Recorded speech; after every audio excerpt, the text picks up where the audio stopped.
में दंगा हुआ है और बोला जा रहा है कि औरंगजेब की कब्र जो है हटवाया जाएगा, उसी को लेके पूरा दंगा हो रहा है, क्या कहना है आपको उस पर? तो हटा दे, कब्र कौन मना कर रहा है? हाँ। कानून बना दे। वो अभी मैं डिबेट सुन रहा था, कह रहे जी वो ASI के अंडर आती है, ठीक है।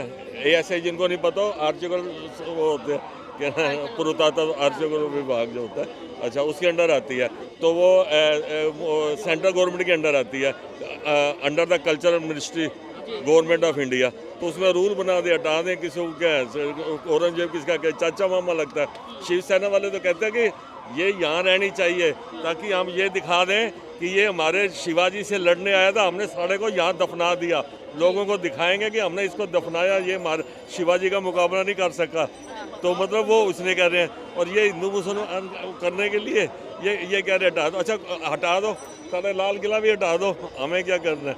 जो मुगलों ने दबाया, इंडिया गेट भी हटा दो, हटाए जाओ, हमें क्या करना है? ये जरूरत है क्या इसकी? हाँ, जरूरत है क्या इसकी हटा? जरूरत वोटों की है।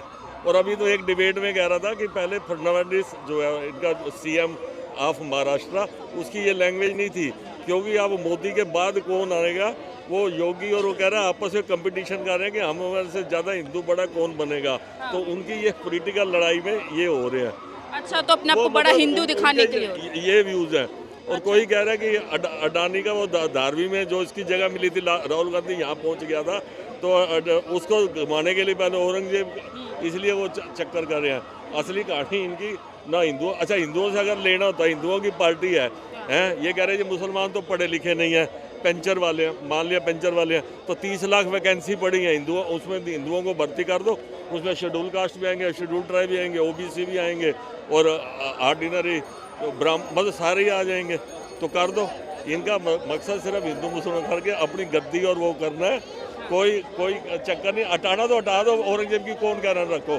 और इनको पूछो क्या ये मुसलमानों को ना, ये औरंगजेब की ये मुगलों की औलाद है, इनको पता ही नहीं कि अच्छा मुगलों से पहले किसका राज था। ये जो आगे खड़े हो जाते हैं, जय हिंदू, हम भी हिंदू हैं, ये हिंदुओं के ठेकेदार, इनसे पूछो मुगलों से पहले किसका राज था, इनको पूछो, इनको पता नहीं। मुसलमानों का था, मोहम्मद तुगलक था, गौरी था, रजिया सुल्तान थी, बलबन था, कुतुबुद्दीन ऐबक था जिसने कुतुब मीनार बनाया।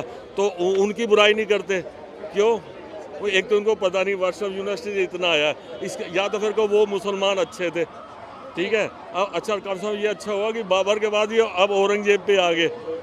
बीच में 200 साल 300 साल का झगड़ा खत्म होगा ना, अब औरंगजेब से नीचे तो आ नहीं सकते। मोहम्मद शाह जफर जो था, वो उसने जैसे गुरु गोविंद सिंह ने अपने बच्चों की कुर्बानी दी, वो तो चलो धार्मिक गुरु थे, इसने भी अपने बच्चों की कुर्बानी दी थी। इसको कहा था अंग्रेजों ने तुम्हारी अधीन आ जा, कहता नहीं, वो उसने लड़ाई लड़ी, यही था इसका बहादुर शाह जफर, दिल्ली राज था, तो उसने अपने बच्चे शहीद करे। अब उनके बारे में तो बोलेंगे नहीं, इनको औरंगजेब सूट करता है, औरंगजेब सूट करता है। औरंगजेब जी एक चीज़ हो रहा है, कल मैं सुन रहा था, एक मन ना जनेऊ करके ना लंच करता था, 5 ग्राम का एक जनेऊ होता है। एक मन में कितने हुए दिल्ली के? 49 साल राज करा, कि इतनी तो हिंदुओं की पॉपुलेशन भी नहीं थी। ये मतलब सब जी। ऐसा है। अच्छा, आपको क्या लग रहा है जो औरंगजेब की कब्र की खबर आ रही है, बोल रहे कि हटा दिया जाए, तो क्या लग रहा है जरूरत है क्या इसकी? किसने कहा है? किसने कहा है इसको हटा दिया जाए? ये VHP वालों का कहना है कि अगर नहीं हटेगी तो हम दंगा करेंगे। तो VHP वालों को तो पूछना चाहिए ना कि भारत सरकार उसको सुरक्षा क्यों दे रही है। भारत सरकार के अंतर्गत आने वाला ASI archaeological survey of India, उसके संरक्षण में क्यों उसको सुरक्षा दे रहा है? उनको बताना चाहिए ना। वो जो ऑर्डर है पुराना पास हुआ होगा कभी, जब भी वो हुआ होगा, ये अपने आर्काइव से निकालें और जारी कर दें उसमें कि भाई तो भारत सरकार के अधिकार क्षेत्र में आते हैं। या किसी भी हिंदू संगठन को या किसी भी संगठन को, चाहे वो राजनीतिक संगठन हो या सामाजिक संगठन हो, ये अधिकार तो नहीं है ना कि भारत सरकार की सुरक्षा के साथ खिलवाड़ कर सके, उनके दस्तावेजों को दत्ता बनाकर इस तरह की हिंसा करने का प्रयास कर सके। हिंसा में शामिल होने वाले कौन लोग हैं, जांच का विषय है। बात यह है कि जिस तरह के बयान कुछ राजनीतिक पार्टियों के नेताओं के द्वारा औरंगजेब को लेकर बोला जा रहा है, मेरा एक ही सवाल है इसमें।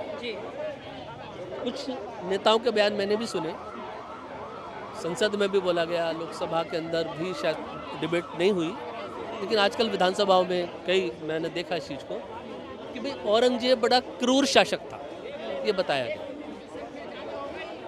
ना तो उन्होंने औरंगजेब को देखा ना मैंने देखा, क्योंकि मेरी भी 8वीं की बोर्ड की परीक्षा थी। उसके बाद जो इतिहास की पुस्तकें हमें पढ़ाई गई जो नई दिल्ली की सड़कों पर बिकती हैं, हमने तो यही पढ़ी है। और इन पुस्तकों के पाठ्यक्रम को डिजाइन करता है भारत सरकार का शिक्षा निदेशालय, राज्य सरकारों का शिक्षा निदेशालय।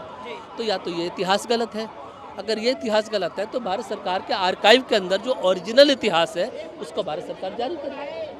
अगर औरंगजेब क्रूर शासक था और इतिहास गलत था तो दोनों चीज़ें तो गलत नहीं हो सकती ना, या तो औरंगजेब गलत था या इतिहास गलत था। तो एक को तो बताओ कि सही कौन है, आप दोनों को ही गलत बता रहे हो। आपके बयान क्या हैं इन नेताओं के, जो ये छुटभैये नेता है जिनको ना इतिहास की जानकारी है, ना भूगोल की जानकारी है, ना सामाजिक परिवर्तन की जानकारी है, ना सामाजिक जागरूकता की जानकारी है, ना नागरिकों के अधिकार, मौलिक अधिकार, दायित्वों की जानकारी है। ये बयान दे देते हैं औरंगजेब के ऊपर, बाबर पे, हुमायूं पे, सब पे, सब सारे मुसलमानों पे दे देते हैं लोग। किसी हिंदू नेता के बारे में पता पूछो संभाजी महाराज के इतिहास के बारे में, पूछो बजरंगबली जी के इतिहास के बारे में, पूछो राम जी के इतिहास के बारे में। बस राम जी का मंदिर बन गया, बस इतना ही पता है। राम जी के जो पूर्वज हैं उनके इतिहास के बारे में पूछो ना इनसे, ये नहीं बताएंगे। कुल मिलाकर बात यह है, देश की राजनीति जिस दिशा में जा रही है ये बहुत चिंता का विषय है। और जैसे लोकसभा का सत्र, राज्यसभा का सत्र चलता है, उस समय पर जो हमारे प्रधानमंत्री जी होते हैं या जो वहाँ पर संसदीय कार्य मंत्री होते हैं वो एक सर्वदलीय मीटिंग बुलाते हैं। और जब भी राज्यों के अंदर विधानसभा के सत्र चलते हैं तब भी सर्वदलीय मीटिंग बुलाई जाती है। आज देश के अंदर जो सांप्रदायिक बयानों का माहौल उत्पन्न हो चुका है, आज आवश्यकता है कि समय रहते सर्वदलीय मीटिंग बुलाई जाए, सभी राष्ट्रीय पार्टियों के राष्ट्रीय अध्यक्षों को बुलाया जाए और उनसे बैठ के वार्तालाप किया जाए कि अपने अपने नेताओं को, जो भी आपके चाहे मंत्री हैं, विधायक हैं, सांसद हैं या कोई भी पदाधिकारी हैं, या आपकी जिम्मेवारी होगी कि अगर आपने, ठीक है, बोलने की अभिव्यक्ति हर व्यक्ति को है, बोलने की स्वतंत्रता हर व्यक्ति को है, लेकिन ये जरूरी है कि आपका विवाद, आपका जो बयान है वो सांप्रदायिक होकर कोई विवाद को जन्म ना दे दे। इसकी जिम्मेवारी आपकी निजी होगी। वो पार्टी भी हाथ खड़ा कर देती है, भाई उनका वो निजी बयान है, पार्टी का कोई बयान नहीं है। पार्टी का बयान कैसे नहीं है, कैसे नहीं है पार्टी का बयान? पार्टी के पद पर रह के आप सांसद बनते हो, मंत्री बनते हो, मुख्यमंत्री बनते हो, उसके बाद आप औरंगजेब पे बयान देते हो और कह देते हो ये पार्टी का निजी बयान, पार्टी का बयान नहीं है, ये आपका निजी बयान है। मैं बार बार बोल रहा हूँ, भारत देश की 140 करोड़ जनता को अपने प्रधानमंत्री से पूछना चाहिए कि छोड़िए चुनावों में जाके भाषणबाजी करना, छोड़िए चुनावों में जाकर वोट मांगना। प्रधानमंत्री का काम नहीं है चुनावों में जाके वोट मांगने का, उसके लिए पूरा संगठन मौजूद है वहाँ पर।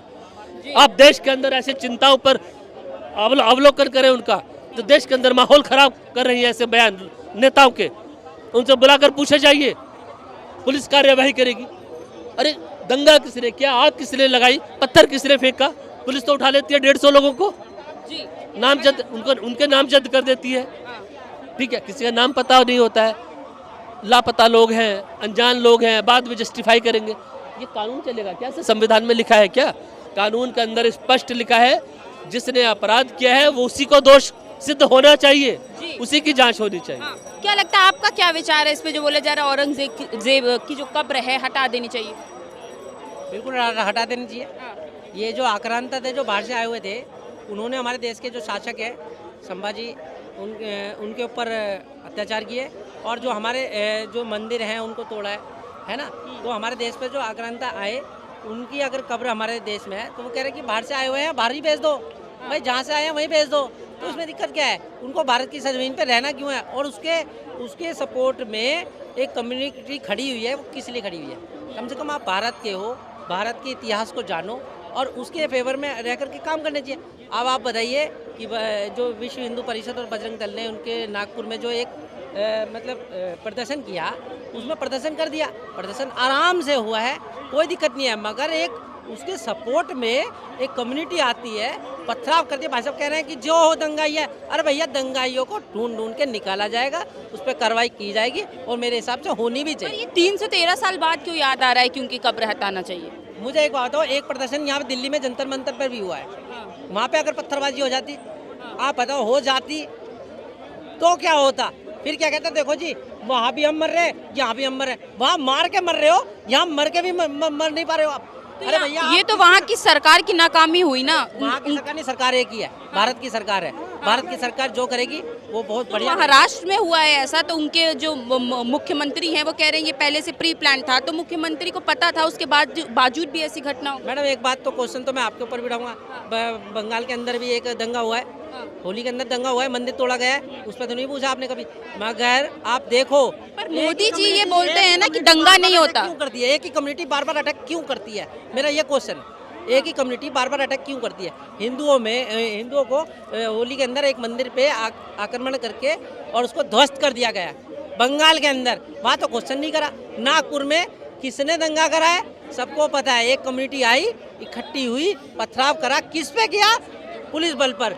आप बताइए कि यहाँ क्या नाम है, संभल के अंदर, वहाँ भी पुलिस वालों पे अटैक हुआ, एक ही कम्युनिटी द्वारा हुआ, एक ही कम्युनिटी द्वारा हुआ। क्यों हुआ? बार बार एक ही बात क्यों होती है? तो भैया इलाज किसका करा जाएगा? जो कमेटी करेगी उसी का इलाज होगा। इसी का इलाज होगा। अब जो गलत करेगा उसी का परिणाम उसी को भुगतना पड़ेगा ना। क्या हम तो नहीं भुगतेंगे ना? अगर मैं गलत करूंगा तो मुझे भुगतना पड़ेगा।